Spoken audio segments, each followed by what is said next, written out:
নমস্কার বন্ধুরা, আজকে আমি দেখাচ্ছি কলার ছিলকে দিয়ে কেমনি করে বাটা তৈরি হয়। এই দেখুন, আমি ফেলে দেবো ভেবেছি, আর ভেবেছি যে তাহলে তোমাদেরকে একটুখানি রেসিপি বানিয়ে দেখিয়েই দিই কেমনি করে হয়। তো আমি বসিয়ে দিয়েছি, সিদ্ধ, অল্প একটু লবণ দিয়ে সিদ্ধ বসিয়ে দিয়েছি। তো এটা সিদ্ধ হয়ে গেলে দেখতে থাকেন কেমনি করে বানাচ্ছি।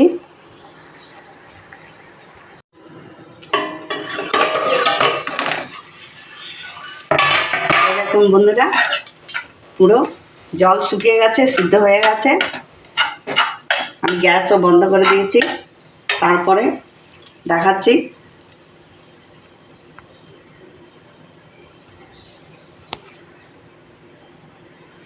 বন্ধুরা, তাওয়া বসিয়ে দিয়েছি। এই যে রসুনগুলো এটার মধ্যে দিয়ে দেব।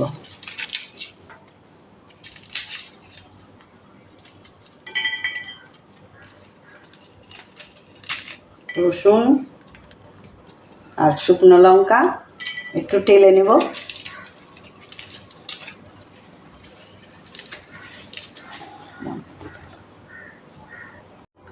এ দেখুন বন্ধুরা, রসুনগুলো দিয়ে দিয়েছি। এখন একটু ভালো করে একটুখানি ভেজে নেব, দুপাশে যেন হয়ে যায় রসুনগুলো আর লঙ্কাগুলো। তারপর এই দেখুন বন্ধুরা, শুকনো লঙ্কাগুলো ভাজা হয়ে গেছে আর রসুনগুলোও ভাজা হয়ে গেছে। এখন আমি নামিয়ে নেব।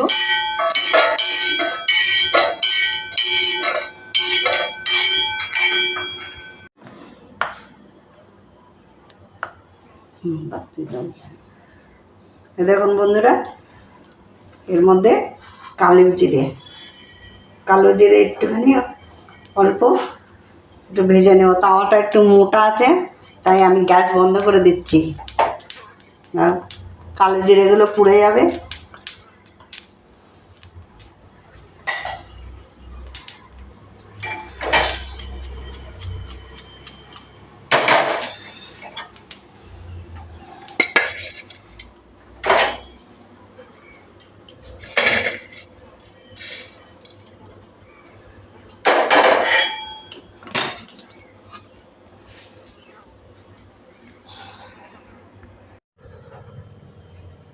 এই দেখুন, আমি অল্প একটু সরষের তেল দিচ্ছি, না দিলেও চলবে,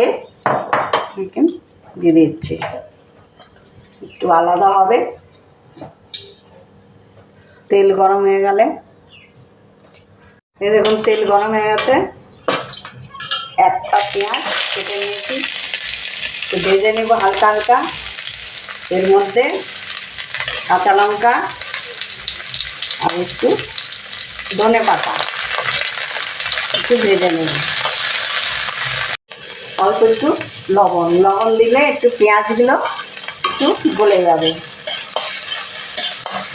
এরকম বন্ধুরা, পেঁয়াজগুলো ভাজা ভাজা হয়ে গেছে, কাঁচা এটা চলে গেছে।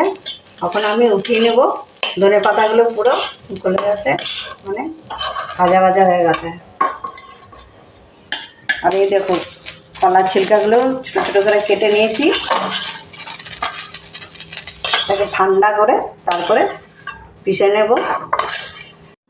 এই দেখো, মিক্সির মধ্যে দিয়ে দিচ্ছি।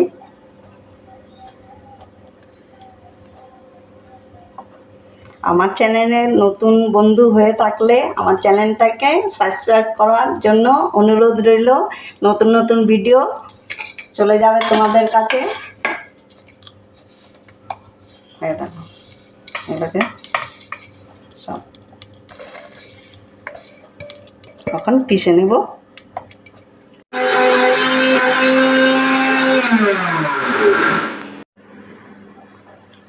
এই দেখুন বন্ধুরা, এমনি বাটা হবে। জল একদমই দিবেন না, জল দিলে স্বাদ লাগবে না, পাঞ্ছা লাগবে।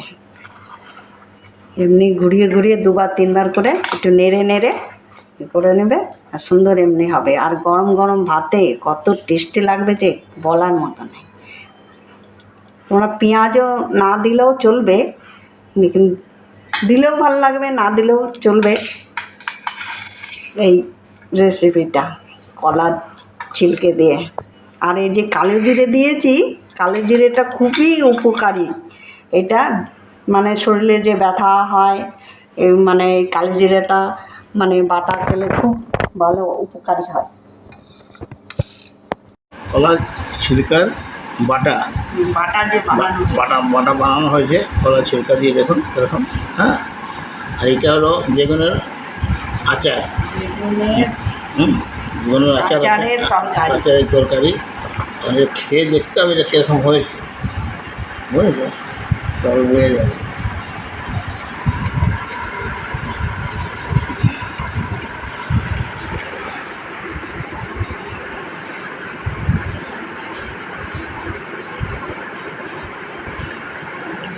ভালো।